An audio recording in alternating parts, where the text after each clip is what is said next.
আজকে একটা হিন্দুকে আপনি কিছু বলবেন, আপনার নামে কেস হবে। আর একটা হিন্দু যদি মুসলমানকে মারেও ফেলে দেয়, না না না মুসলমানে মারবার দেয় মরছে, এ কথাই বলে, হিন্দুর কোনো দোষ হবে না বর্তমানে বাংলাদেশে। তোর কোন কথা ঠিক কিনা? বারাটাকে ঠিক কে কয় ভিতরে আসো। হ্যাঁ, আপনারা যারা দরজাত খাড়া হচ্ছেন, কি জন্য খাড়া হয়েছেন? বসবেন, আসা মাত্র বসবেন। এখানে বসার জন্য বিশাল ব্যবস্থা আছে, ভরে তো আর যায় নাই, ভরে গেছে। আর আপনারা যারা বসতেছেন মনে করেন না যে আমরাই কয়েছেন, তা কিন্তু না, আরো লোক আসবে, এই জন্য জমে জমে বসবেন, একেবারে বসার সময় একটা সাইজ হয়ে বসবেন। জালিকাল কিতাবু লা রাইবা ফি হুদাল লিল মুত্তাকিন। অনেকের মনে হতে পারে যে 1500 বছর আগে কোরআন নাযিল করছে, তখন হয়তো ভেজাল ছিল না, এখন মনে হয় ভেজাল ঢুকছে না, এরকম যদি কেউ মনে করে, তার একটা উত্তর কোরআনে আছে না নাই? ইন্না নাহনু নাযালনা যিকরা ওয়া ইন্না লাহু লাহাফিজুন। আল্লাহু আকবার। এই কোরআনকে যে দেখতেছেন, এই কোরআনকে আল্লাহ তাআলা জিকির হিসাবে নাজিল করেছে। দরকার কি হিসাবে? জিকির। আর এই কোরআনের হেফাজতের দায়িত্ব স্বয়ং কে নিছে? তাহলে কম বেশি করার সুযোগ আছে? আমি সেই পবিত্র কোরআন থেকে একটা ছোট্ট সূরা আপনাদের সামনে আলোচনা করব, নাম হলো আসর। জোরে বলেন, নাম কি? আসর। এই সূরা আসর থেকে আলোচনা হবে। আমরা সকলে জানি আসরের একটা নামাজও আছে, আছে না নাই? 5 ওয়াক্ত নামাজের মধ্যে সবচাইতে গুরুত্বপূর্ণ নামাজ হলো সালাতুল আসর। এই জন্য আসরের নামাজকে বলা হয় সালাতুল উস্তা, মানে মধ্যবর্তী নামাজ। হাদিসের ব্যাখ্যায় বলা হয়েছে, কেউ যদি নিজের চেষ্টায় সুন্দরভাবে আসরের নামাজ আদায় করে, বাকি 4 ওয়াক্ত নামাজ আল্লাহ রহমতে আদায় করা তার জন্য সফল হয়ে যাবে। আমাদের অধিকাংশ লোকের আসরের নামাজ নষ্ট হয়ে যায়, হাট বাজার চা নাস্তা যেভাবে গল্প করতে করতে আসরের নামাজটা চলে যায়। এই আসরের নামাজ আর সূরাটার নাম হলো সূরা আসর। খুব খেয়াল করবেন, আসর হচ্ছে আবহমান কাল, একটা সময়, যে সময়ের শপথ করেছেন স্বয়ং আল্লাহ। ওয়াল আসর, আসরের শপথ। আমার আল্লাহ তাআলার শপথ করার কোনো দরকার নেই, কারণ আল্লাহ কোনো কথাকে মিথ্যা করে। আপনারা বলেন তো, শপথ কারা বেশি কাটে? শপথ কারা বেশি করে? এই যারা মেম্বার চেয়ারম্যানে দাঁড়াইছে, এরা কিন্তু শপথ যেটি সেই করছে। ধরে কথা ঠিক করে, হ্যাঁ, কারণ জনগণের ক্ষতি করবে, অথচ ভোটের আগে শপথ করে কয় গরিবের বন্ধু, জনদরদি সমাজ সেবক। ধরে কথা ঠিক করে। আর বর্তমানে তো আমাদের বগুড়া জেলার কথা বলতেছি, কেউ যদি নৌকা পায় তার আর কোনো টেনশন নেই। একজন মিছিল করতেছে, শান্তি যদি পাওয়ার চাও অমুক মার্কায় ভোট দাও। আমি তার হাত ধরে বললাম, ভাই আপনি যে কথা বলেছেন এটা সম্পূর্ণ সেরেকি কথা, কারণ কোনো মার্কায় ভোট দিলে মানুষ শান্তি পাবে না। শান্তি যদি পাওয়ার চাও আল্লাহ রহমত কামনা করো। ওইখান কথা ঠিক কিনা? একমাত্র শান্তি দেওয়ার মালিক কে? আল্লাহ। আমরা অনেক সময় মার্কা দেখে ভোট দিই, আসলে মার্কা দেখে ভোট দেওয়া জায়েজ না, ভোট দিতে হবে ভালো মানুষ দেখে। ওইখান কথা ঠিক কিনা? আপনাকে এখানে ভোটের ওয়াজ করা লাভ কি? ভোট তো হয়ে গেছে, এখন যেভাবে হয়েছে তো। সামনের কথা বাদ দেন, অদিন পর্যন্ত মনে থাকে মানুষের। এখন আসছেন আল্লাহ আসরের শপথ করে বলতেছেন। কেউ যদি প্রশ্ন করে, হুজুর আল্লাহর শপথ করার কারণ কি? আল্লাহ এই জন্য শপথ করলেন, এরপরে যে কথাগুলো আল্লাহ বলবেন, মানে শপথ করার পরে যে কথাগুলো সূরা আসরের মধ্যে আসতেছে, এ কথার গুরুত্ব কম না বেশি? আল্লাহ গুরুত্ব বোঝানোর জন্য শপথ করলেন। শপথের পর আল্লাহ বললেন, ইন্নাল ইনসানা লাফি খুসর। ইন্না শব্দের অর্থ হলো নিশ্চয়। ইনসান মানে মানুষ, জোরে কারণ ইনসান মানে মানুষ, লাফি মানে ভিতরে, খুসরুন মানে ক্ষতি। নিশ্চয় মানুষগুলো ক্ষতির ভিতরে। আমি তো আশ্চর্য হয়ে যাই যে আল্লাহর যত সৃষ্টি, সবচেয়ে চ্যালেঞ্জের সৃষ্টির নাম হলো মানুষ। চ্যালেঞ্জ। ওয়াইযা ক্বালা রাব্বুকা লিল মালাইকাতি ইন্নী জাইলুন ফিল আরদি খলিফা। ফেরেশতাদের সঙ্গে আল্লাহ চ্যালেঞ্জ করছে, আমি খলিফা প্রেরণ করব দুনিয়ায়। ধরে কারণ কোথায়? দুনিয়ায়। এই খলিফাই তো মানুষ। জিনের মধ্যে কোনো খলিফা নাই, ফেরেশতার মধ্যে কোনো খলিফা নাই। খলিফা বানানো হয়েছে মানুষকে। ধরে কারণ কাকে? এখন খলিফা মানে কি? খলিফা এটা আমাদের জানতে হবে।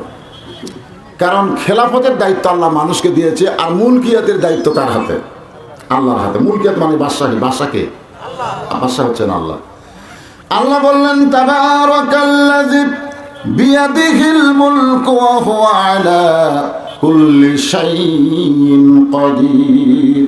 গোটা পৃথিবীর রাজত্ব, কর্তৃত্ব, মালিকানা কার হাতে? আল্লাহ। সমস্ত ক্ষমতার মালিককে। কিছুদিন আগে বাংলাদেশে দেখা গেছে সমস্ত ক্ষমতা ছিল টাকলুর হাতে। ধরে কোন কার হাতে? টাকলু। এই যে ক্ষমতা ভাই, বিসমিল্লাহ তুলে দিবি, রাষ্ট্র ধর্ম ইসলাম তুলে দিবি, এটা তুলে দিবি, হুজুরের মাথা টুপি খুলে দিবি, দাড়ি কামে দিবি। ধরে কোন কিনা এত ক্ষমতা। আল্লাহ কয় ছাড়িয়ে দিছি বলে, ছাড়িয়ে দিছি বলে তুই যা ইচ্ছা তাই করবি। আল্লাহ যদি ছাড়ে ছাড়ে, কিন্তু যখন ধরে, এমন ধরা ধরছে টাকলু ভয়ে পলায় কানাডায়, মাসে লাত্তি চলে গেছে দুবাই, এক লাত্তি খায় বাংলাদেশে এসে ওই বিমান বন্দরে যারা পুলিশের পোশাক পরে, সেই পোশাক পরে টাকলু যে বর্তমানে কোন জায়গায় আছে ওর অনুবীক্ষণ যন্ত্র দিয়ে খোঁজা দরকার। তার মানে বোঝা গেল ক্ষমতার মালিককে। তুইজ্জু মান তাশা ওয়া তুযিল্লু মান তাশা বিয়াদিকাল খায়র ইন্নাকা আলা কুল্লি শাইইন কাদির। সম্মান দেওয়ার মালিককে, অপমান করার মালিককে, ভালো মন্দের মালিককে, সমস্ত ক্ষমতার মালিক মাশাআল্লাহ। এই যে আপনারা বললেন আল্লাহ আল্লাহ আল্লাহ, এটাই তো জিকির, এটাই জিকির। খালি এমনি এমনি আল্লাহ আল্লাহ করা হবে না। ক্ষমতার মালিক আল্লাহ, সম্মান দেওয়ার মালিক আল্লাহ, জীবন মৃত্যুর মালিক আল্লাহ। এগুলো আগে বলে যদি আল্লাহ কন্যায়, তাহলে জিকির থাকবে। কিন্তু শুধু আল্লাহ আল্লাহ বললে জিকির হবে না। আমার আল্লাহর ক্ষমতা, আমার আল্লাহর পাওয়ার আমাদের ইমানের মধ্যে আনার দরকার আছে না নাই? আল্লাহ বললেন নিশ্চয় মানুষগুলো ক্ষতির ভিতরে। আমি চিন্তা করে দেখলাম, এত চ্যালেঞ্জ করে আল্লাহ মানুষকে তৈরি করলেন, সে মানুষ ক্ষতির মধ্যে কেন? আদর করে মানুষ আল্লাহ বানায়া কেমনে দিবেন ক্ষতির মধ্যে ফেলিয়া। এই গজল গাইলে কি গুনাহ হবে নাকি? ছেলেবেলে যুবকেরা অনেক গান গাও, আজকে এই গজলটা খাও। আদর করে মানুষ আল্লাহ বানায়া কেমনে দিবেন ক্ষতির মধ্যে ফেলিয়া। আল্লাহ মানুষকে এত ভালোবাসেন যে বাবা তার সন্তানকে বেশি ভালোবাসে, তার ক্ষতির কথা কিন্তু আগে চিন্তা করে, লাভের কথা পরে আগে চিন্তা করে আমার সন্তানের যেন ক্ষতি না হয়। আমার আল্লাহ মানুষকে এত ভালোবাসে, যেখানে ইবাদতের কথা বলেছেন সেখানে আল্লাহ বললেন ওমা খলাকতুল জিন্না ওয়াল ইনসা ইল্লা লিয়াবুদুন। জিন আর মানুষকে আমার গোলামির জন্য সৃষ্টি করেছি। যেখানে ইবাদতের কথা আছে সেখানে জিন আর মানুষ একসাথে আল্লাহ বলেছেন, আর যেখানে ক্ষতির কথা আছে সেখানে আল্লাহ জিনক বাদ দিয়ে শুধু মানুষকে বললেন। এখানে আল্লাহর বলা দরকার ছিল ইন্নাল জিন্না ওয়াল ইনসানা লাফি খুসর, নিশ্চয় জিন এবং মানুষ ক্ষতির মধ্যে। কিন্তু আল্লাহ জিনকে কি এই আয়াতের মধ্যে রাখছেন? রাখে নাই, শুধু মানুষের কথা বলেছেন। এখন যদি আপনারা প্রশ্ন করেন এই ক্ষতি থেকে বাঁচার উপায় কি, আল্লাহ বললেন ইল্লাল্লাযীনা আমানু ওয়া আমিলুস সলিহাতি ওয়া তাওয়াসাউ বিল হাক্কি ওয়া তাওয়াসাউ বিস সাবর। এখানে চারটা বিষয় আছে। কয়টা? এক নম্বর হলো ঈমান। আমার সামনে যারা বসেছেন আপনাদের সকলের ঈমান আছে না নাই? ঈমান কি?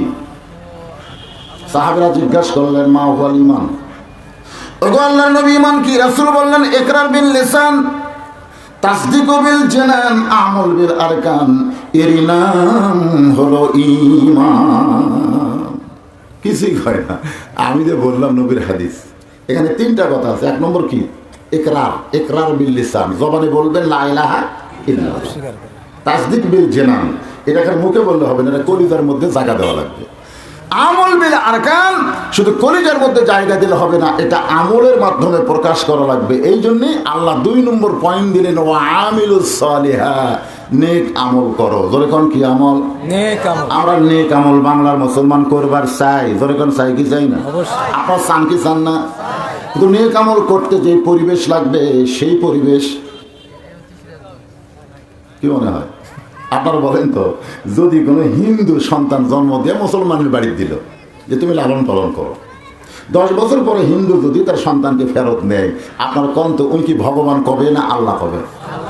কেন কবে? কারণ জন্ম হিন্দু দিলে কি হবে, মুসলমানের পরিবেশে বড় হচ্ছে।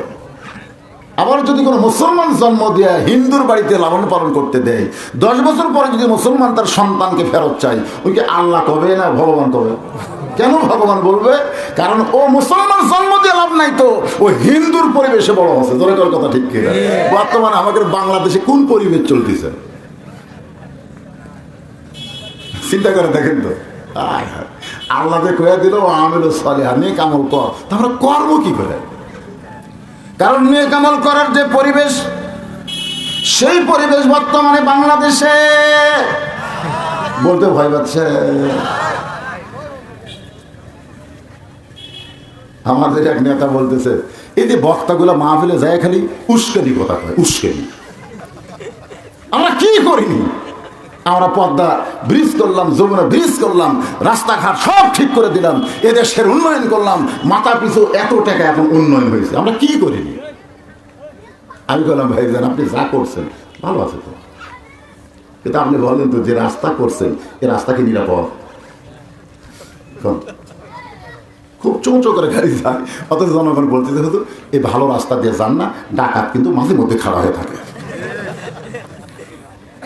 আমি এখন ভালো রাস্তা বাদ দেয়া লোকাল রাস্তা দিয়ে যাচ্ছি, কারণ ডাকাত নেই। তাহলে তোমরা ব্রিজ বানালা, কালভার্ট বানালা, রাস্তা বানালা, আর মোড়ে মোড়ে সাদা বাস দিয়ে ভরে দিলে, তাহলে এগুলো তো একটাও ভালো না। ধরে কোন কথা ঠিক কিনা? নিরাপদ করতে গেলে এখানে মানুষের কোনো আইনের খাওয়া নেই। আমরা যদি নিরাপদ জীবন, নিরাপদ ভাবে বাঁচতে চাই, সুন্দর আমল করতে চাই, যে আমলের কথা আল্লাহ বললেন ওয়া আমিলুস সালিহাত, তাহলে সুন্দর একটা পরিবেশের দরকার আছে না নাই? সুন্দর একটা পরিবেশ যদি আমি তৈরি করতে চাই, তাহলে সুন্দর একটা সমাজ লাগবে। সুন্দর একটা সমাজ যদি বানাবার চাই, সুন্দর একটা রাষ্ট্র লাগবে। সুন্দর একটা রাষ্ট্র যদি তৈরি করতে চাই, তাহলে ডক্টর কামালের সংবিধান দেওয়া হবে না, আমার আল্লাহর সংবিধান লাগবে। ধরে বলেন ঠিক কিনা? এই শালা টাকলু কি করছিল যে 72-এর সংবিধানে বিসমিল্লাহ নাই, এরা নতুন করে ঢুকালো কেন? আমি কই শালা শয়তান, এই সংবিধান লিখতে গেলে এই শয়তান। মুসলমানের সংবিধান হলো আল্লাহর কোরআন। জোরে বলেন আছে না নাই? কোরআনে বিসমিল্লাহ নাই, এই জোরে বলেন আছে না নাই? কোরআনে ইসলাম নাই, তুমি কোথা থেকে তুলে দিবার চাও? ওয়া আমিলুস সালিহা, শোনেন মনোযোগ দিয়ে, নেক আমল আমরা করব। যে নেক আমল আল্লাহর দরবার পর্যন্ত কবুল হবে, সেই সুন্দর আমল না করলে কিন্তু কাজ হবে না। এখানে 4টা বিষয় আছে। 1 নম্বর ইমান, ইমান আমাদের সবার আছে, কিন্তু 2 নম্বর যে আমরা ধরা খাইছি, খাই নাই। হযরত বেলাল আসরের নামাজের আযান দিয়েছে, ইমান গ্রহণ করার পরে 1 নম্বর আমলের নাম হলো নামাজ। জোরে বলেন নাম কি? যদি নামাজ না থাকে তাহলে ইমান কিন্তু থাকবে না। যদি আপনার নামাজ না থাকে, আপনাদের মধ্যে যাদের নামাজ নাই, আপনারা কি মনে করতেছেন ইমান আছে? এখানে কয়েকটা হাদিস আমি বলতেছি, আপনারা দেখেন তো খুঁজে পান কিনা।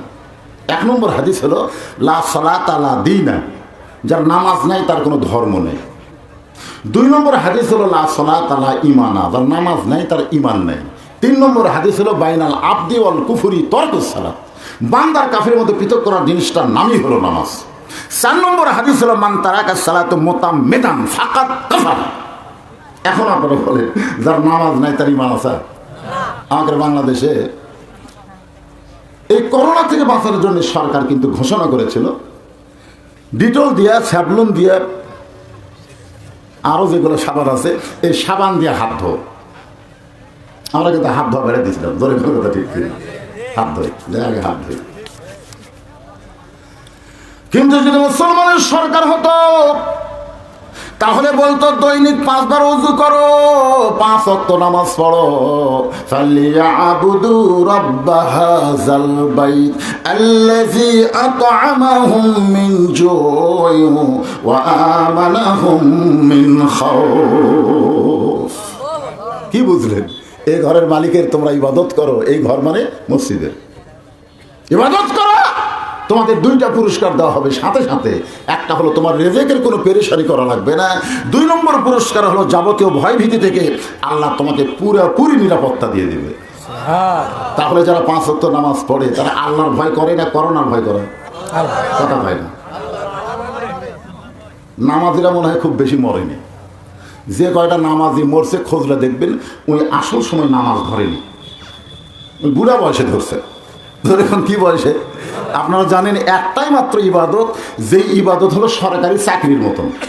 একটা ইবাদত, যত ইবাদত আছে ও আমিল সলেহা, যত নেক আমল আছে তার মধ্যে একটাই মাত্র নেক আমল, এটা সরকারি চাকরির মতো। কথাটা বুঝলেন? সরকারি চাকরি বোঝেন আপনারা? সরকারি চাকরি কিন্তু সব বয়সে গিয়ে করা যায় না। এই সরকারি চাকরি করতে গেলে একটা বয়স লাগে।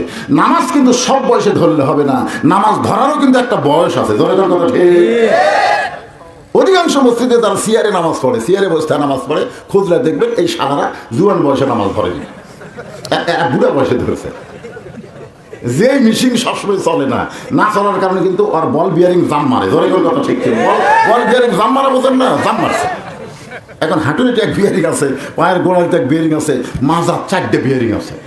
এইগুলো সব জাম মারছে। যখন জাম মারছে তখন যায় নামাজ ধরছে, তখন আর রুকু সেজদা ঠিক মতো করবার পারে না, সিয়ারে বসে করতেছে। কি মনে করতেছে নামাজ কি ইবাদত? সরকারি চাকরির মতন। কেউ যদি সরকারি চাকরি করে, যৌবনটা সরকারকে দিয়ে দেয়, বুড়া বয়সে কিন্তু তাকে চাকরি করা লাগে না। যতদিন বাঁচে সরকার তাকে পেনশনে বেতন দিয়ে দেয়। নামাজ যারা যৌবনে ধরবে, বুড়া বয়সে যদি ঠিক মতো রুকু সেজদা করবার না পারে, ওই যৌবনের সওয়াবে আল্লাহ তারে জান্নাত দিয়া দিবে। তাহলে 1 নম্বর ইবাদতের নাম কি? ইমানের পরে। ইমান কিন্তু ইবাদত না, ইমান হলো স্বীকার করা, কবুল করা। মানে কেবল আমার বউ আমাকে স্বামী বলে স্বীকার করছে, আমি আমার বউকে স্ত্রী হিসেবে স্বীকার করছি। এই স্বীকার করার পরে কিন্তু আমল শুরু, ঠিক কেন বলে না? স্বীকারের আগে আমল। আগে স্বীকার করো এটা আমার স্বামী, এটা আমার বউ, আলহামদুলিল্লাহ, কবুল, আলহামদুলিল্লাহ, স্বীকার হয়ে গেছে। এরপরে ও আমিল সলেহা, নেক আমল কি? নেক আমল কি? নামাজ না, স্বামী স্ত্রীর কথা বলতেছি। এখন স্বীকার করে বউকে নিয়ে আসছে ঘরে, দরজা বন্ধ করে বইয়ের গায়ে যখন হাত দেবার চায়, বউ চমকে ওঠে। চমকে ওঠে কেন? বলে যখন কবুল করছি তখন তো হাত দেওয়ার কথা নেই, তুমি আমার গায়ে হাত দাও কেন? স্বামী মনে করতেছে প্রথম তো হাত দেওয়া ভয় পাচ্ছে, দরকার নেই, 2 একদিন ইন্নাল্লাহা মা'আস সাবিরিন। কতগুলো স্বামী আছে বাসর রাতে বউ কিছু করে না, ধৈর্য ধারণ করে, এরকম কিছু গাঁড়িয়া স্বামী আছে না? নাই? আপনারা বলেন তো সব জায়গায় ধৈর্য ধরা যাবে? হ্যাঁ, সব জায়গায় ধৈর্য ধরা যাবে। তুমি বিবাহের আগে একটা অপরিচিত নারীকে, যার সঙ্গে তোমার বিয়ে হয় নাই, তুমি তখন ধৈর্য ধরো। ওই স্বামীকে আমি, বউকে যখন আমি বিয়ে করবো তখন ওর গায়ে হাত দেওয়া যাবে, তার আগে হাত দেওয়া যাবে না। ওই জায়গায় ধৈর্য ধরা লাগে। কিন্তু কবুল বলার পর আবার কিসের ধৈর্য? তার দরজা জানলা বন্ধ। এরকম কিছু স্বামী আছে যারা বাসরাত্রে বউকে স্পর্শ করে না, ধৈর্য ধারণ করে। সকালবেলা যখন স্বামী বাইরে যাচ্ছে তখন বউ ডাক দেওয়া, বলে স্বামী গো, ও স্বামী, আমার জন্য সাবান লাগবে, তেল লাগবে। কি লাগবে? সাবান লাগবে, তেল লাগবে, অনেক কিছু লাগবে। স্বামী বলতেছে রাত্রেবেলা তুমি শরীর স্পর্শ করতে দাও নেই, সকালবেলা তোমার কথা আমি শুনবো না, সকালবেলা তোমার কথা আমি শুনবো না। মানে বউ যা চায় স্বামী শুনবে না, আর স্বামী যা চাই বউ তার দিবে না। আপনার বলেন তো এইভাবে কয়দিন চলবে? কথা কন না কেন? আমি কিন্তু 91 সালে বিয়ে করছি, আমি বিয়ে করছি 91 সাল, এখন চলতেছি 21 সাল। এই 30 বছরে আমরা স্বামী স্ত্রী কোনোদিন এক ঘরে দরজা বন্ধ করে কবুল কবুল কবুল কবুল কবুল কবুল জিকির করিনি। কোনোদিন আমার বউ কয়নি যে এত বছর এখন বিয়ে করলাম, সে কবুল ঠিক আছে কিনা একটু চর্চা করি তো, চলো। এইরকম কিন্তু আমার বউয়ের মনে হয়নি, আমার মনে হয়নি। কারণ কি জন্যে? যে আমি যা বলতেছি আমার বউ তাই শুনতেছে, আমার বউ যা চাচ্ছে আমি তাই দিচ্ছি। আমাদের সংসার শান্তিময় হয়ে গেছে। আল্লাহ রাসূলকে স্বীকার করার পরে আল্লাহ যেগুলো হুকুম করেছে, এই হুকুম যদি আমরা মানি তাহলে আমার আল্লাহ আল্লাহ আল্লাহ আল্লাহ লা ইলাহা ইল্লাল্লাহ এরকম বারবার জিকির করার কোনো দরকার হয় না। কারণ প্রত্যেকটা ইবাদতের মধ্যে জিকির আছে না? নাই? আপনি নামাজের নিয়ত করার পর থেকে তো জিকির শুরু হয়ে শুরু হয়নি? সবচাইতে উত্তম জিকির হলো সূরা ফাতিহা। যেই সূরা ফাতিহাকে কোরআনের মা বলা হয়, কোরআনের মা বলা হয় উম্মুল কোরআন, সূরাতুল ফাতিহা। আসলে সূরা ফাতিহা হলো কোরআনের কি? জোরে বলেন। তেরা লাভ ধরে বলতেছে হুজুর, ফাতিহা যদি কোরআনের মা হয় তাহলে কোরআনের বাপ কোনটা? এরকম কিছু মারিফতের তেড়া আছে না নাই? তাহলে মা যদি সূরা ফাতিহা হয় তাহলে কোন সূরা কোরআনের বাপ? আমি কইলাম শোনো, সমস্ত নবীদেরই বাপ মা আছে, কিন্তু দুইটা নবীর, আদম আলাইহিস সালামের বাপও নাই মাও নাই, আর ঈসা আলাইহিস সালাম কতক্ষণ কি নাই। তো বাপ ছাড়া যদি একটা নবী হয় তাহলে বাপ ছাড়া কোরআন হতে পারে না? যারা কোরআন পারে কি পারে না? আসলে কোরআনের বাপ আমরা এখনো কোরআনের মধ্যে পাই নাই, কিন্তু কোরআনের মা পেয়েছি। যে সূরা ফাতিহা পড়লে আল্লাহ বহু ধরনের পুরস্কার দিয়ে দেয়, এর চাইতে উত্তম জিকির আর কিছুই নাই। শুরু হয়ে গেছে নিয়তের পরে আলহামদুলিল্লাহি রাব্বিল আলামিন। এই জন্য ঈমান গ্রহণ করার পরে 1 নম্বর আমলের নাম কি? কথা কয় আমলুস সালেহার 1 নম্বর আমলের নাম হচ্ছে নামাজ। কারণ নামাজ যদি আমাদের থাকে তাহলে কোনো অন্যায় আমাদের কাছে আসবে না। এ কথা কার? আল্লাহ কয় নামাজের জোরে ফায়সাকা যাবে দূরে, পাক কোরআনে রইয়াছে ঘোষণা, ইন্নাস সালাতা তানহা আনিল ফাহশাই ওয়াল মুনকার। কিন্তু এখন কি হচ্ছে? আল্লাহ কয় নামাজের জোরে ফায়সাকা যাবে দূরে, পাক কোরআনে রইয়াছে ঘোষণা।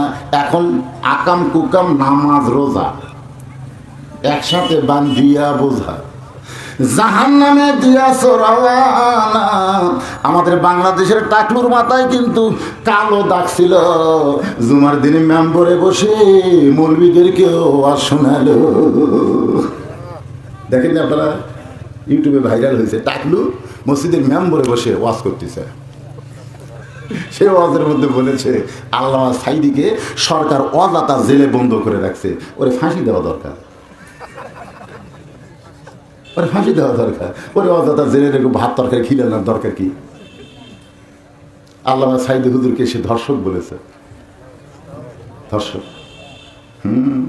তোমার প্রধানমন্ত্রীও জানে সাঈদী সাহেবের কোনো দোষ নাই, বিনা দোষে তাকে ধরে রাখছে। ধরে কোন কথা ঠিক কিনা? সবাই জানে একটা ধর্ষক, একটা ডাকাত, একটা চোর জেলখানাত গেলে সবাই দোয়া করে আল্লাহ বার যেন না হয়, যদি বার হয় জনগণই পিঠা মারবি। ধরে কোন কথা ঠিক কিনা? তুই মুখ মার্ডার করলি, তুই নারী ধর্ষণ করলি, তোকে ছাড় লোকেরে। আমি সরকারকে বলি সাঈদী হুজুর ধর্ষক খুলিতে ছাড়িয়ে দিয়ে দেখেন তো জনগণ কি করে, মার্ডার করে। তোমরা সব নেতারা এক জায়গায় যাবে, আর আল্লামা সাঈদী হুজুর একলাই থাকবে এক জায়গায়। তোমরা কোনো শ্রোতা খোঁজা পাবে না, কোটি কোটি মানুষ হবে তার জায়গায়। ধরে বলেন মিয়া ইয়ে আর কি করো? এমন একজন আল্লাহর ওলির বিরুদ্ধে কইছে, আল্লাহ কয় সব সহ্য করি রে টাকলু, এটা আমার সহ্য হলো না। 2 বছর আগেকার গোপন কথা অডিও ফাঁস হয়ে গেল। কথা বলেন ঠিক? আল্লাহর বান্দারা একটু মনোযোগ দিয়ে শুনবেন। হযরত বেলাল আসরের নামাজের আযান দিয়েছে, সূরাটার নাম হলো আসর। ধরে বলেন সূরাটার নাম কি? যখন নামাজের আযান দেয় তখন আপনারা বলেন মুসলমানেরা থাকে কোন জায়গায়? আর দুনিয়াতে থাকে নাকি? নামাজের আযান হয়ে গেল, হাইয়া আলাস সালাত, হাইয়া আলাল ফালাহ। মুয়াজ্জিন কিন্তু ডাকতেছে না, ডাকতেছে কে? আল্লাহ মুয়াজ্জিনের কণ্ঠে।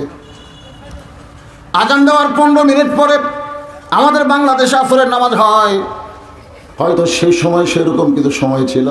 বেলাল আযান দেওয়ার পরে প্রত্যেকটা সাহাবী মসজিদের মধ্যে ঢুকলো। যখন হযরত বেলাল আকামত দিবেন এমন সময় নবী মেহরাবের মধ্যে গেলেন। নবী মেহরাবের মধ্যে ঢুইকা কেবলামুখী হলেন না, কারণ কদ কামাতিস সালাত যতক্ষণ না বলবে ততক্ষণ ইমাম কেবলামুখী হওয়া যাবে না। প্রত্যেকটা মুসল্লির দিকে তাকায় দেখতে হবে কাতার সোজা ঠিক মতো হয় কি না। আপনার বলেন তো কাতারের গুরুত্ব আছে না নাই? আচ্ছা আপনার বলেন তো কি জন্য কাতারের এত গুরুত্ব? আমি আমার নিজের চোখে দেখছি ভাই, ডান পাশে আওয়ামী লীগ, বাম পাশে বিএনপি, আর মাঝখানে জামাত। এটা আমার দেখার কথা। আমি অনেক ওয়াজ করি দেখে, আমি দাঁড়া থেকে দেখতেছি ডান পাশে যে ব্যক্তি দাঁড়াছে উনি এখানে গোড়া আওয়ামী লীগ, আর বাম পাশে যে দাঁড়াছে ওই হলো গোড়া বিএনপি, আর মাঝখানে যে ঢুকতেছে এই হলো গোড়া জামাত। তো জামাত ইসলাম 4 আঙ্গুল পিছনে আছে, একটু ভিতরে সংকোচ হচ্ছে, আওয়ামী লীগের কাছে খাড়া হবো। যুদ্ধ অপরাধী না জানি কি হয়। আওয়ামী লীগ পিছনে হাত দিয়ে বলতেছে, তুই কি কাতার চিনিস না, তুই পিছনে থাকিস কেন, তুই মাঝখানে ঠিক মতো কাতার সোজা কর। ফেরেশতা কয় আল্লাহ, এরা এক একজন এক এক দল বাহিরে, ভিতরে এক কাতার করতেছে, ব্যাপার কি? আল্লাহ বলতেছে একমাত্র নামাজের কাতারই পারে 14 দল 20 দল ভাঙ্গা মুসলমানকে এক দল করতে। একমাত্র সবচাইতে সুন্দর আমল হচ্ছে নামাজ। যেখানে বিএনপি আওয়ামী লীগ জামাত নাই, কাতার সোজা কর। যেখানে ধনী গরিব নাই, কালো ফর্সা নাই। এসপির কাছে একটা পুলিশ খেলা হয়, সরাল্লাহ কর না কেন, এসপি সামনে কাতারে যায়, দেখে যে ফাঁকা একটা মুসল্লি লাগবে, কিন্তু পিছন দিকে তাকায় দেখে দরজা চৌকিদার খাড়া হয়ে আছে। চৌকিদার এসপি ডাকতেছে, আয়। চৌকিদার বলে না স্যার, না স্যার আপনি এসপি, আমি চৌকিদার। এসপি কয়টা বাইরের কথা, খালি ভিতরে ঢুকে দেয়, খালি ভিতরে ঢোক, তুইও যা হামতে। একেবারে চৌকিদারকে এসপির পাশে দাঁড় করায় দেয়। তার নাম হলো কাতার। জোরে বলেন তার নাম কি? আজকে সেই কাতারের মধ্যে সিয়ার ঢুকলো। 10 বছর আগে বাংলাদেশের মসজিদে সিয়ার খুঁজে পাওয়া যায়নি, কথা ঠিক? এখন দিন দিন সিয়ার বাড়তেছে, দিন দিন সিয়ার বাড়তেছে। নবী তাকায় আছে প্রত্যেকটা সাহাবীর দিকে। বেলাল কিন্তু আকামত শুরু করেছে। কদ কামাতিস সালাহ, কদ কামাতিস সালাহ, যখন হযরত বেলাল বলতেছে কদ কদ কামাতিস সালাহ, কদ কদ মানে কি? অবশ্যই মানে দাঁড়িয়ে গেছে। কামা মানে দাঁড়ান, সালাত খারাপ হয়ে গেছে। ইতিমধ্যে সিয়ারত বসে আছে। আপনারা বলেন তো ভাইরে, নামাজের ভিতরে এবং বাইরে কয় ফরজ? 13 ফরজের মধ্যে একটা ফরজ হলো দাঁড়িয়ে নামাজ পড়া। কেউ যদি ভুল করবে, নামাজের কোনো ওয়াজিব তরক করে, তাহলে তাকে শো সেজদা দিতে হয়। আর ইচ্ছা করে যদি ওয়াজিব তরক করে, তখন শো সেজদা দিলেও আদায় হয় না। আর দাঁড়িয়ে নামাজ পড়া হলো ফরজ। যে লোকটা হেঁটে হেঁটে মসজিদে আসলো, সেই লোকটা কি ভুল করে বসলো না ইচ্ছা করে বসলো? কথা হয় না, ইচ্ছা করে চেয়ারে বসলো, তার মানে একটা ফরজ তরক করলো। আর সেই ফরজ তরক করা মানুষটাকে আমরা কাতারের মাঝখানে বসতে দিলাম। আল্লাহ কিন্তু যারা সুস্থ মানুষ তাদেরকেও ছাড় দিবে। নবী তাকায় দেখে সামনে কাতারে একজন সাহাবী বসে আছেন। কদ কামাতিস সালাহ হয়ে গেছে, কিন্তু ওই সাহাবী বসে আছে, সিয়ারত না, সিয়ারত না, মসজিদের মেজার বসে আছে। সঙ্গে সঙ্গে নবী বললেন কুম লিল্লাহি কানিতিন। নামাজের ব্যাপারে আল্লাহ কোরআনে বলেছেন দাঁড়াও, লিল্লাহি আল্লাহর জন্য, কানিতিন আনুগত্য নিয়ে দাঁড়াও। তার মানে বোঝা গেল সিয়ারে বসে চেয়ারম্যান হলে হবে না, আনুগত্য নিয়ে দাঁড়াতে হবে। হুকুম আরো জোরে আল্লাহ দাঁড়াতে হবে।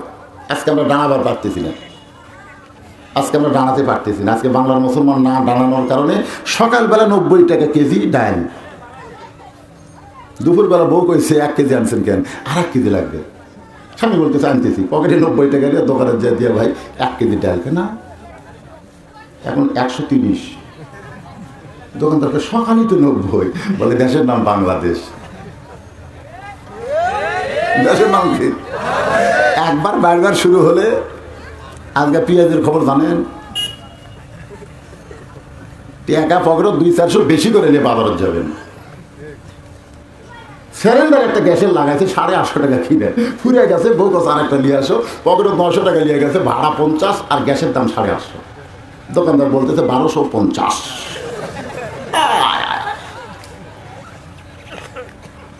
আমাদের বাংলাদেশের একটা মানুষ খাড়া হয় না, শুধু বলেছে ডিজেলের তেলের দাম বেশি, সঙ্গে সঙ্গে বাস ট্রাক আলা খাড়া হয়ে গেছে। ধরে কথা ঠিক কিনা? এই খাড়া হয়েছে, সরকার বলতেছে হাই তোরা খাড়া হলি কেন? তেলের দাম বেশি, ভাড়া বেড়ে দিলেন। তাহলে বসলাম, তাহলে বসলাম। আপনারা বলেন তো, বাস ট্রাকের আর খাড়া হসা বসে গেছে কেন? ভাড়া বেড়ে দিছে। ভাড়া যদি বাড়ে তাহলে তেলের দাম বাড়লে অসুবিধা কি? কিন্তু গেঁড়া কলে পড়লো কারা? যারা বসে থাকলো। ধরে কথা ঠিক কিনা? তাহলে খাড়া হওয়ার দরকার আছে না? নাই। এই সরকার চেয়ার পাওয়ার পর থেকে আমরা খাড়া হওয়া ভুলে গেছি। ও যে বসে গেছি ভাই, বসেছি, খালি বসিনি, মাসটাও ডাবাসি,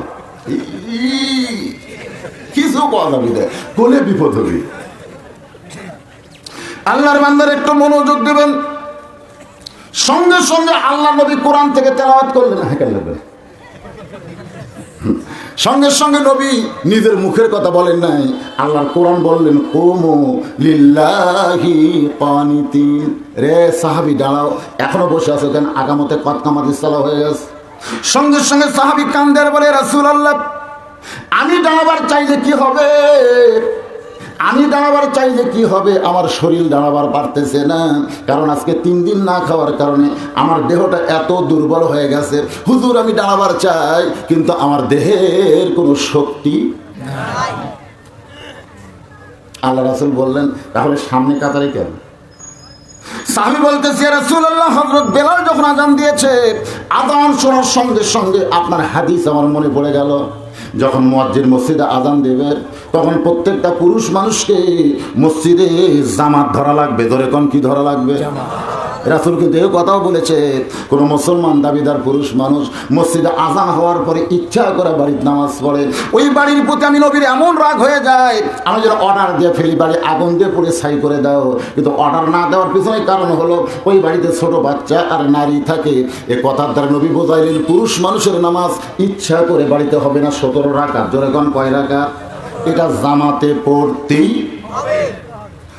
দুর্বল সাহাবী বলে, ইয়া রাসূলুল্লাহ, জামাত ধরার জন্য মসজিদে আমি হামাগুড়ি দিয়ে আসা শুরু করলাম, এরকম ছোট বাচ্চার মতন, কারণ দেহ তো আমার উঠতে পারতেছে না। আমি হামাগুড়ি দিয়ে মসজিদের বারান্দায়, এমন সময় মন বলতেছে বারান্দায় নামাজ পড়, কিন্তু আমার ইমান বলতেছে সামনে কাতার ধর। ইমানের বলে বলিয়ান হইয়া কোনো মতো সামনে কাতারে বসেছি। আপনি যখন দাঁড়াবার বলতেছেন কোরআন দিয়া, হুজুর আমি দাঁড়াবার চাই, কিন্তু দেহ দুর্বলের কারণে দাঁড়াবার পারি না। সঙ্গে সঙ্গে নবী ডাক দিলেন, ওসমান। নবীর অনেক সাহাবী ছিল, কিন্তু নবী সেই সাহাবীদের না দিয়া ডাক দিয়া নবী ডাক দিলেন কাকে? আরো ধরে গান। কেন ডাক দিলেন? কারণ নবী যখন মদিনার প্রেসিডেন্ট ছিলেন, আমাদের নবী কিন্তু মক্কাতে ছিল। নবী নেতা ছিল আবু জেহেল। যখন মক্কাতে আমাদের নবী কি ছিল? নবী ছিল। আর নেতাকে একজন নবী আর একজন নেতা হলে দেখি আছে, মানুষজন দেখে বসবেন, অসুবিধা নেই, লোক আঁটবে না কেন, এখনো পিছনে জায়গা আছে তো। এই দরজা খাড়া হয়ে থাকে, বেলুন নিয়ে যাচ্ছে নাকি, কি দিচ্ছে এরা? জায়গা আছে, জায়গা আছে, তারপরেও আপনারা একটু জমে বসেন ভাই, আপনি একটু জমে বসেন, আল্লাহর হস্তে, কার হস্তে? হ্যাঁ, যার সামনে ফাঁকা আছে একটু জমে বসেন আর জিকির করেন, লা ইলাহা ইল্লাল্লাহ, লা ইলাহা ইল্লাল্লাহ, লা ইলাহা ইল্লাল্লাহ, লা ইলাহা ইল্লাল্লাহ, লা ইলাহা ইল্লাল্লাহ, জোরে লা ইলাহা ইল্লাল্লাহ, লা ইলাহা ইল্লাল্লাহু মুহাম্মাদুর রাসূলুল্লাহ সাল্লাল্লাহু আলাইহি ওয়াসাল্লাম। আমাদের নবী যতদিন মক্কায় ছিল, শোনেন, আমাদের নবী যতদিন মক্কায় ছিল, নবী হওয়ার পরে, কি হওয়ার পরে? আমাদের নবী কি নেতা ছিল? নেতার নাম কি? আর আমাদের নবী কি? ইমাম। ইমাম। আজকে আমাদের বাংলাদেশের যারা ইমাম আর যারা নেতা, আপনার বলেন তো দুটার মধ্যে তফাৎ আছে না? যিনি নেতা তিনি যদি ইমাম হয়, তাহলে আমাদের পরিবেশ কেমন হবে? আর একজন গরিব মানুষের সওয়াল ইমাম, আর ধনী মানুষের সোল হলো নেতা। ইমাম কেবল সুদের বিরুদ্ধে ওয়াজ শুরু করছে, কেশিয়ার সামনে কাতার থেকে গলা খাকারি দেয়, সামনে কাতার থেকে গলা খাকারি দেয়। কেশিয়ার বুঝাচ্ছে আমি সুদ খাই, আমার বিরুদ্ধে কবার গেলে তোর ইমামতি যাবি, গলা খাকারিতে বুঝিস না, লোক মাতি খান। ইমামকে তো খাকারি শুনে বুঝবার পারছে যে মাস গেলে 5,000 টাকা দেয়, এখন ওর বিরুদ্ধে করে তো আমার বেতন বন্ধ হয়ে যায়। নাউযুবিল্লাহ, আস্তাগফিরুল্লাহ, লাইন পরিবর্তন করলাম। ইমাম যদি শুধু ইমাম না হইয়া ইউনিয়নের চেয়ারম্যান হইতো, তাহলে কিন্তু কেশের গলা খাকারি দিলে মেম্বার ছাড়ার টুটি ধরতো। কথা ঠিক কিনা? এই আমি সুদের বিরুদ্ধে ওয়াজ করে গলা খাকারি দিস কে? এই গলা খাকারি দিস কে? আমি একটু সুদ খাইতে, তুই সুদ খাই কেশিয়ার হলে কিভাবে? আজকাল অধিকাংশ মসজিদের সভাপতি সেটারই কেশিয়ার, 5 ওয়াক্ত পড়ে না, জুমার দিনে সবার শেষে আসে, আগে দাবি সালার আবার ইমাম মসজিদে ভুল ধরে, ধরে দুধটা খুলের কাছে চাপাল ফাটা দরকার। হ্যাঁ, মসজিদ কমিটির মধ্যে তুমি বেয়ানামাজি কেন? আজকের সমাজের ইমাম আর নেতা দুই ধরনের মানুষ হওয়ার পরে সমাজটা এমন হয়ে গেল, সুন্দর আমল করার পরিবেশ আমরা পাচ্ছি না। ধরে কোন কথা ঠিক কি না? নেক আমলের কথা বলতেছি, যে পরিবেশে আমরা সুন্দর আমল করতে পারবো। আল্লাহর বান্দার একটু খেয়াল করেন, 13 বছর নবী মক্কায় ছিলেন, নেতা ছিল আবু জেহেল। নবী দাওয়াত দিয়া দিয়া মুসলমান করে, আর নেতার লোকেরা তাদের হত্যা করে। আমার আল্লাহ দেখলেন শুধু নবী হয়ে থাকলে হবে না, আমার নবীকে নেতা বানান লাগবে। এই জন্য আল্লাহ হুকুম করলেন মক্কা ছেড়ে মদিনায় যান। ওই মদিনায় যাওয়ার পরে সর্বপ্রথম নবী একটা মসজিদ নির্মাণ করলেন, যে মসজিদে 5 ওয়াক্ত নামাজ জামাতে শুরু হয়ে গেল। এরপরে নবী মসজিদ নির্মাণ করলেন, মসজিদ নববী। সেই মসজিদে আল্লাহ নাজিল করলেন, ইয়া আইয়ুহান নাবিয়্যু হাফিজিল মুমিনিনা আলাল কিতাল। ওগো নবী, শুধু আপনার পিছনে নামাজি বাড়ালে হবে না, নামাজি বাড়ালে হবে না, কারণ যে কোনো সময় মক্কার কাফেরেরা আপনার মদিনাকে আক্রমণ করতে পারে। আর মদিনা আক্রমণ করলে নামাজ দিয়া দোয়া দিয়া আপনি মদিনা রক্ষা করতে পারবেন না। এই জন্য প্রত্যেকটা মুসল্লিকে আপনি সৈনিক হিসাবে গড়ে তোলেন, যে কোনো সময় মক্কা আক্রমণ করলে তারা যেন অস্ত্র নিয়ে ওদের বিরুদ্ধে যুদ্ধ করতে পারে। লিল্লাহি তাকবীর। কি বুঝলেন? মসজিদের মেহরাব মানে কি, আর হামরা করতেছি কি? মেহরাব, প্রত্যেকটা মুসল্লি একটা করে লাঠি নিয়ে মসজিদে আসবেন, একটা করে লাঠি। এই সিরাজগঞ্জের মধ্যে এক জায়গায় আইদুল হক জেহাদের দাওয়াত দিয়েছে, আইদুল হক জেহাদি। কমিটির লোকেরা 3 দিন পরে মোবাইল করে বলতে, তো হুজুর আপনাকে তো ওয়াজ করতে দিবে না। তো বলে কেন? বলে আপনি সরকার বিরুদ্ধে ওয়াজ করেন, এই জন্যে পুলিশেরা বাদী। তাই জিহাদি বললেন, পুলিশেরা বাদী হয়েছে, ঠিক আছে, আপনার একটা সুন্নত আমল করেন। বলে কি সুন্নত? বলে এক একজন 2 হাত করে একটা লাঠি বানান, 100-300 লাঠি বানান। জোহরের পর থেকে ওই লাঠি হাতে নিয়ে গেলে আপনার রাস্তা ঘুরবে, কিচ্ছু করা লাগবে না, খালি ঘুরবে। 100-300 মানুষ লাঠি নিয়ে ঘুরতেছে। কে যেন থানাত খবর দিয়েছে, হাজার হাজার মানুষের হাতে 2 হাত করে লাঠি। পুলিশেরা বলতেছে গেট লাগা, দরকার নেই, ওরা ভাবে করে দেয়। লাঠির কোনো ব্যবহার হয় না, খালি সুন্নত আদায় করছে। যেরকম ঠিক কি না? কারণ লাঠি নেওয়া কি? কথা লাঠি নেওয়া কি? এই নবী এক সময় মদিনাকে রাষ্ট্র বানালেন। সেই রাষ্ট্রের প্রেসিডেন্ট হলে আল্লাহর নবী, আর সেই প্রেসিডেন্টের কয়েকটা মন্ত্রী ছিল। 1 নম্বর মন্ত্রী হলেন আবু বকর, দফতর হলো ধর্মমন্ত্রী, সুবহানাল্লাহ। 2 নম্বর মন্ত্রী হলো হযরত ওমর, দফতরের নাম হলো আইন মন্ত্রী। 3 নম্বর মন্ত্রী হলো ওসমান গনি, দফতর হলো অর্থমন্ত্রী। আর 4 নম্বর মন্ত্রী হলো হযরত আলী, দফতরের নাম হলো শিক্ষা মন্ত্রী। ধরে কোন কি মন্ত্রী? আজকে আপনাদের এই যে মাহফিল হচ্ছে, এটা হচ্ছে মহিলা মাদ্রাসা। ধরে কোন কি মাদ্রাসা? নতুন শুনলেন নাকি? নতুন আজকে বালিকা বিদ্যালয় আছে, মহিলা কলেজ আছে, কিন্তু মহিলা মাদ্রাসা তেমন নাই। যার কারণে আমাদের মা বোনেরা এমন ফ্যাক্টরি থেকে তৈরি হচ্ছে, যে ফ্যাক্টরির ভিতরে ভালো কিছু আবাদ পাওয়া যাচ্ছে না। ধরে কোন কথা ঠিক না? আপনারা বলেন তো, আমরা পুরুষ মানুষ হলো চাষ করি, আর মা বোনদের মধ্যে থেকে আমরা ফল পাই। ধরে কোন ঠিক কিনা? একজন খ্রিস্টান নেপোলিয়ান বলেছে, তোমরা একটা ভালো সন্তান যদি পাওয়ার চাও, তাহলে ভালো একটা মায়ের দরকার।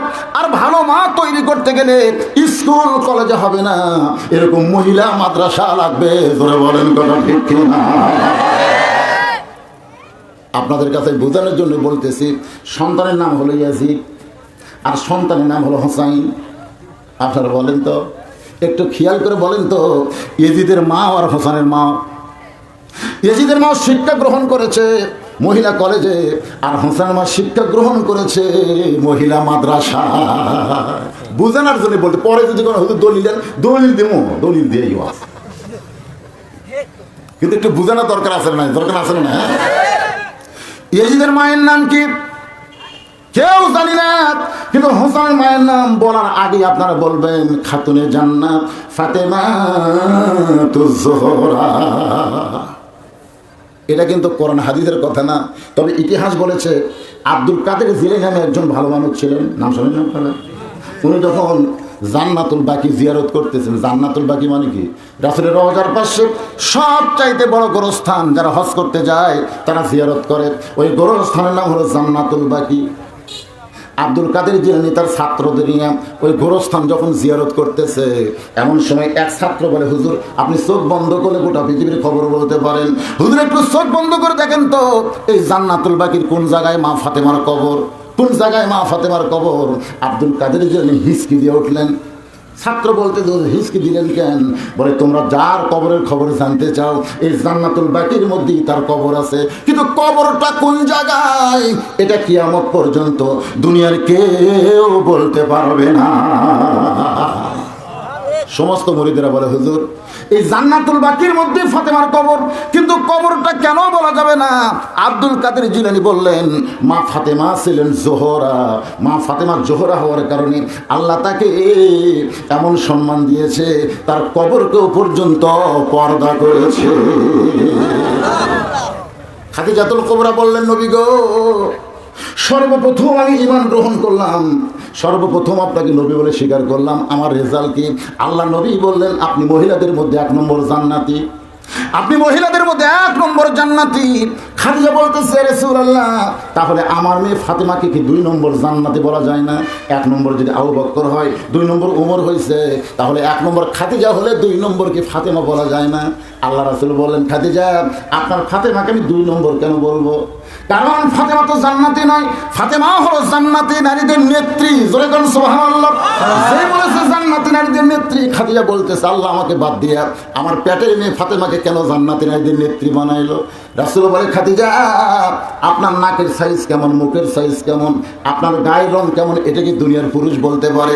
খাদিজা বলতেছে, হাজার হাজার পুরুষ জানে, কারণ 40 বছর বয়সে যখন আপনাকে আমি স্বামী বলে স্বীকার করলাম, ওই সময় মক্কার সবচাইতে ধনবতী রমণী ছিলাম।